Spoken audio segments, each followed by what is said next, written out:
Hi నమస్తే, నా పేరు Prithviraj and you're watching TG Telugu Galam. Don't forget to subscribe. ఉమ్మడి పాలమూరు జిల్లాలో వరి నాట్లు ముగుస్తున్న రైతు బంధు ఇంకా జమ కాలేదని రైతులు ఆవేదన వ్యక్తం చేస్తున్నారు. జిల్లా వ్యాప్తంగా ఇప్పటి వరకు 3 ఎకరాల రైతులకు మాత్రమే రైతు బంధు నగదు జమ కాగా మిగతా రైతుల పరిస్థితి ప్రశ్నార్థకంగా మారింది.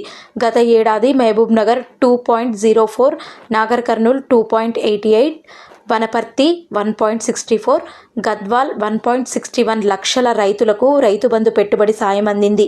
అప్పులు తెచ్చి సాగు చేస్తున్నామని రైతులు వాపోతున్నారు.